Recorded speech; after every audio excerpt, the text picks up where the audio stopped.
Berikut adalah pengertian guru. Yang pertama, guru adalah seseorang yang memiliki tugas dan tanggung jawab mengajar pada lembaga pendidikan, sekolah. Guru berperan sebagai orang tua kedua bagi peserta didik. Yang kedua, menurut Lafifa dan kawan-kawan, guru adalah seorang pendidik dan pengajar yang berperan penting untuk memberikan pembelajaran di kelas dengan komunikatif. Yang ketiga, menurut Sanitri mengatakan bahwa guru adalah seorang tenaga pendidik personality yang mendidik, mengajarkan, dan memberikan suatu ilmu, membimbing, melatih, dan memberikan penilaian serta melakukan evaluasi kepada peserta didik. Berikut adalah pengertian profesional, profesionalisme, profesionalitas, dan profesionalisasi. Yang pertama, profesional. Menyangkut tentang kehebatan atau keahlian seseorang dalam bidang yang dipilihnya. Contohnya seperti seorang mahasiswa kedokteran pada saat praktek. Mahasiswa tersebut menggunakan pakaian warna yang sudah ditentukan. Maka, mahasiswa kedokteran tersebut harus menggunakan pakaian warna putih. Kemudian yang kedua, profesionalisme. Seseorang yang mempunyai profesi dan berusaha untuk meningkatkan kemampuan profesionalismenya dan terus-menerus menyumbangkan strategi-strategi yang digunakan dalam profesinya sendiri. Kemudian yang ketiga, profesionalitas. Sikap seseorang dalam profesinya atau bidang pekerjaan yang dipilih. Kemudian yang keempat, profesionalisasi. Seseorang yang memiliki profesi kemudian mengembangkan keprofesionalannya, baik dilakukan melalui pendidikan maupun cara atau latihan-latihan. Untuk mewujudkan tenaga pendidik yang profesional, harus diketahui apa saja syarat guru profesional agar bisa menginspirasi peserta didik. Berikut beberapa di antaranya. Yang pertama, adil. Dalam hal ini, guru tidak berpihak pada satu sisi atau kelompok tertentu. Seseorang guru harus mampu menyikapi setiap siswa dengan karakter dan kemampuan yang beragam. Dengan kata lain, sebaiknya guru menjadi sosok yang objektif. Yang kedua, terbuka. Untuk memperbaiki karakter siswa, tentu terlebih dahulu harus melakukan perbaikan. Oleh karena itulah, guru harus bisa menerima pertanyaan, kritik, dan masukan dari siswa.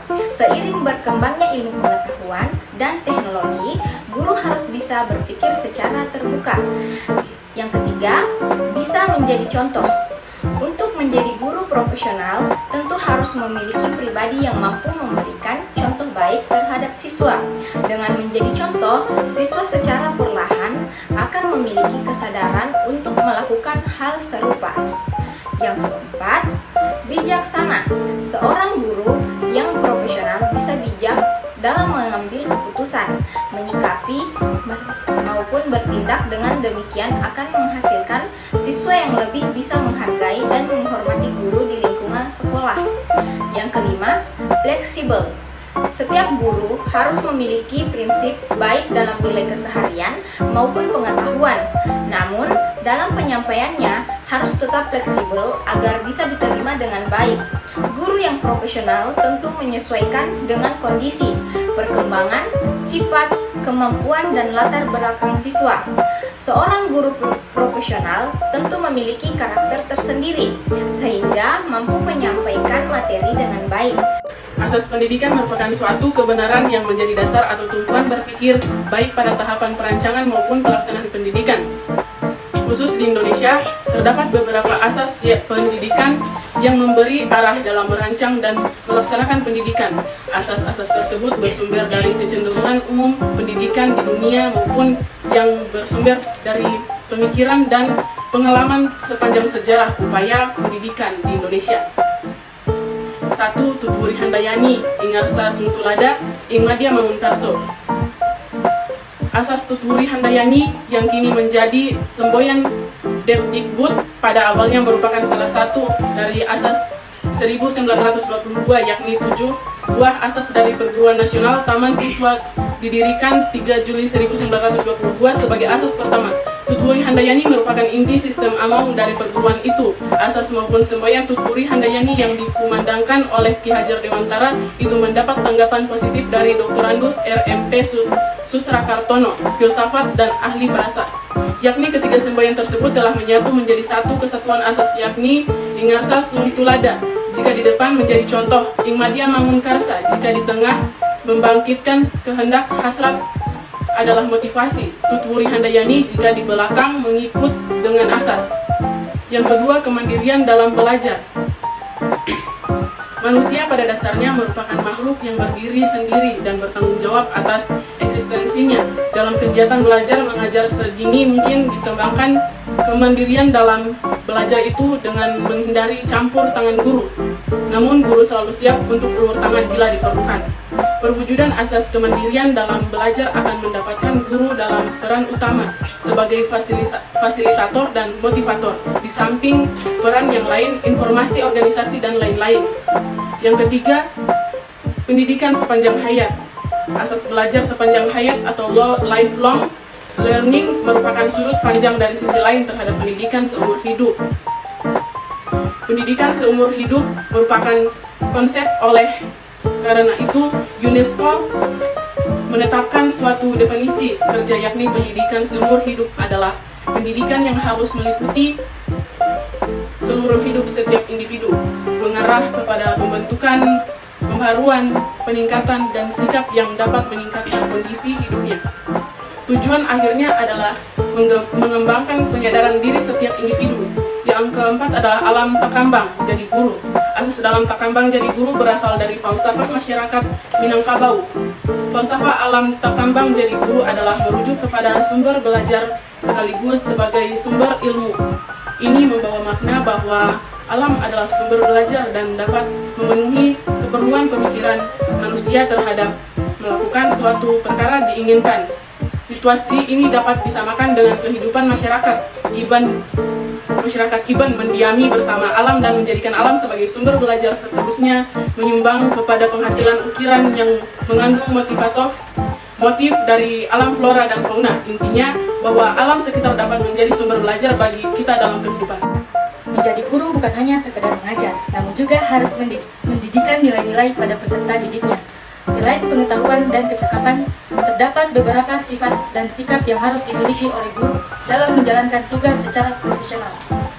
Berikut beberapa karakter guru profesional, antara lain: 1. Fleksibel adalah dalam menyatakan dan menyampaikan prinsip serta pendiriannya.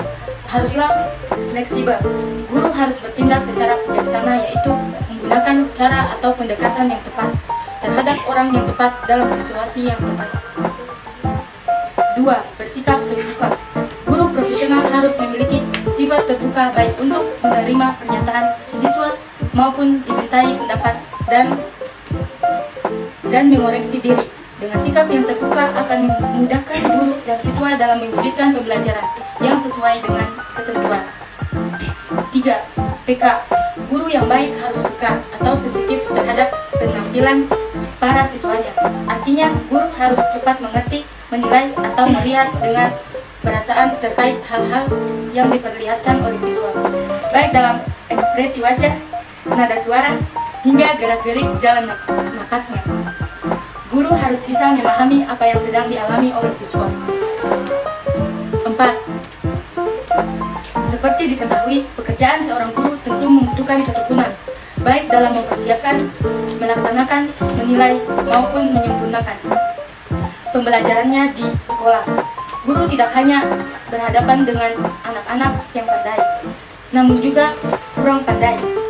Oleh karena itulah, mereka membutuhkan bantuan yang tekun, sedikit demi sedikit, dan penuh kesabaran. Tugas guru tidak hanya dalam bentuk interaksi dengan siswa di kelas, namun juga menyiapkan bahan pelajaran dan memberikan penilaian atas semua pekerjaan siswa. 5. Realistik.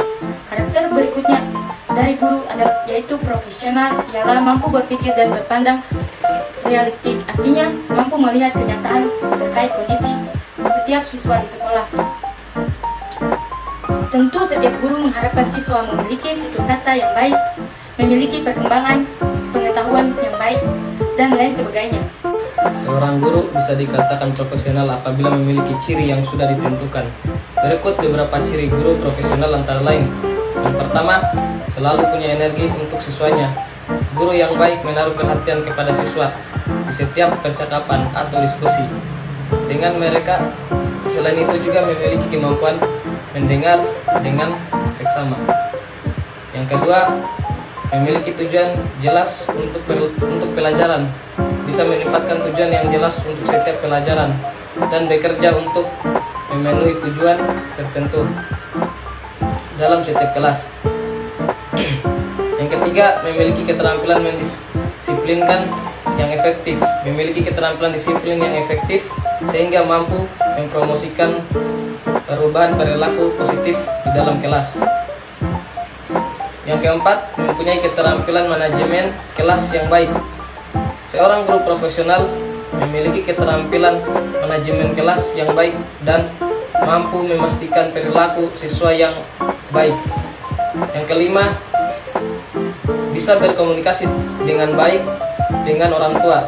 Seorang guru yang baik menjaga komunikasi terbuka dengan orang tua dan membuat mereka selalu update informasi mengenai hal-hal yang sedang terjadi di dalam kelas terkait kurikulum, disiplin, dan isu lainnya.